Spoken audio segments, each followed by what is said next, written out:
Right, this is the next question, and this question is June 2008, paper 1. It tells you John has a mass of 50 kilograms, calculate his weight. So, to calculate weight, if you write down the equation first, weight is mass times g, and g is acceleration due to gravity. And I'm just going to write the side here, g is always equal to 10 meters per second squared on the Earth's surface. So we always use a value of g to be 10. So weight is equal to mass, which is 50, times 10, and weight is equal to 500. And that's 500 newtons. Now there's only 2 marks. That means there's a mark for the unit and a mark for the answer. So you don't get any working out mark here. When John stands, the area of his feet in contact with the ground is 200 centimetres squared. What pressure does John exert on the ground? You're advised to show clearly how you get your answer. So the equation for pressure is force divided by area. So that's going to equal his force, which is this weight here. Okay, so weight is an example of a force. So that's 500. And it's divided by his total area. Now again, you've space here for a unit. They're not insisting on pascals, so you can get away with just using your 200. And that gives you an answer of 2.5. So it's 2.5, and the unit then is the units in the equation, which are newtons, and they're divided by centimetres squared. So we say newtons per centimetre squared. So there's a mark for the unit, a mark for the answer, a mark for the calculation, and a mark for the equation.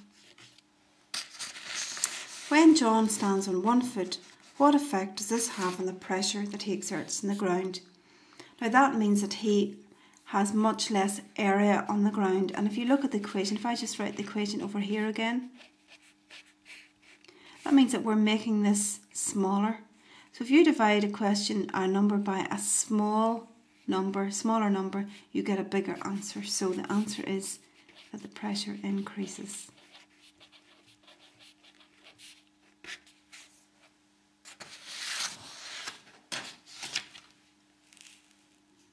So he's now on 1 foot, and the next question says, explain how standing on 1 foot has affected his stability. Now if you even look at the man in this next diagram here, you can see that that he has to balance on a much smaller foot or a smaller base here. So obviously he's going to be less stable.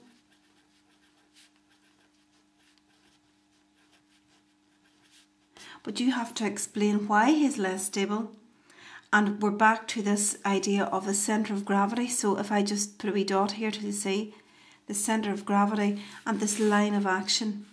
Now it's going to be much more difficult for him to keep his line of action from the centre of gravity over the part of his foot which is touching the ground. So that is why he is less stable.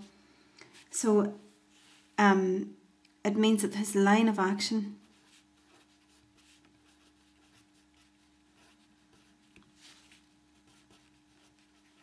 must fall within his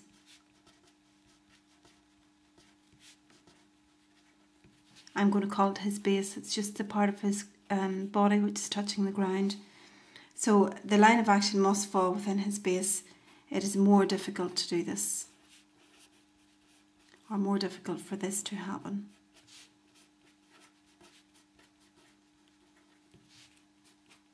So try and explain your answers as fully as you can.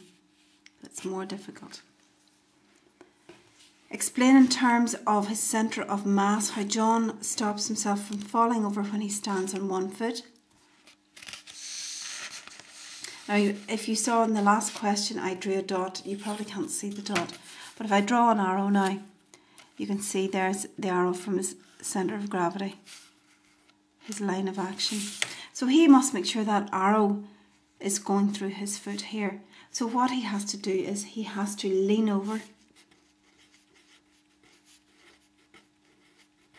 Now if you look at the diagram there, as you look at John, he has to lean over to your left or his right. So lean over. So his centre of gravity is now over his base.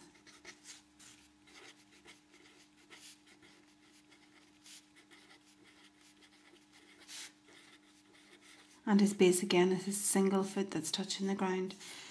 So his centre of gravity is now over his base. Lean over. Explain how using crutches affects the stability of a person who can only put one foot on the ground. So using crutches, if you have, there's one foot on the ground, small base, but if you use crutches, then what you've effectively done is you've widened your base. Your base is much, much wider now compared to this small base here that he's trying to balance on. So the answer is that it makes him more stable, or makes a person more stable.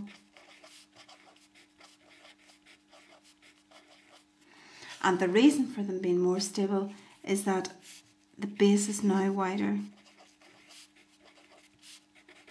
And just to finish that off, make sure you get all the marks and write a reason: because centre of gravity, or line of action from the centre of gravity, now falls within the base.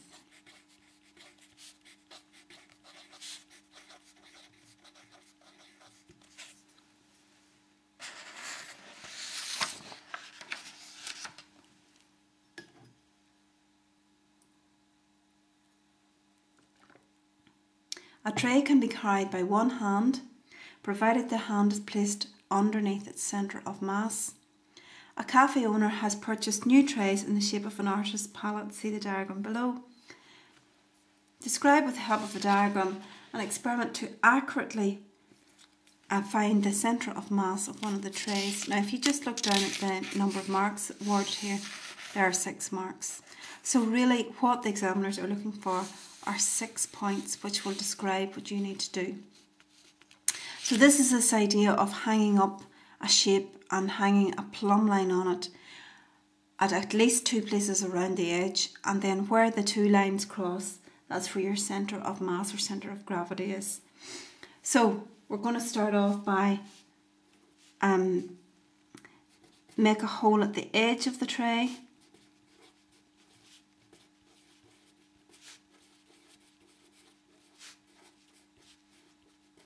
And that gets you a mark.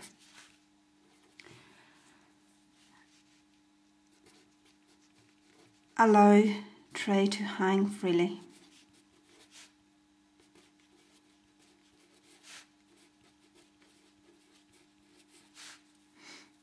And I would say on a nail or something like that.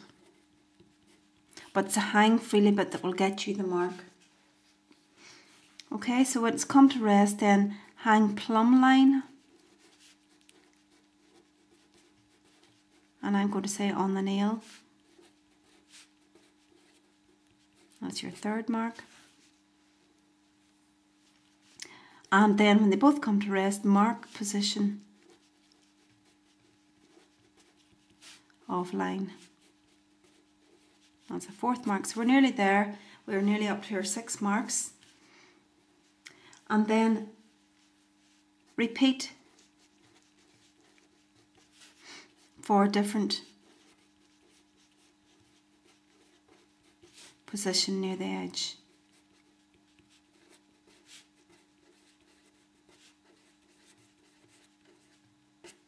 That's your 5th mark. And then where the 2 lines cross,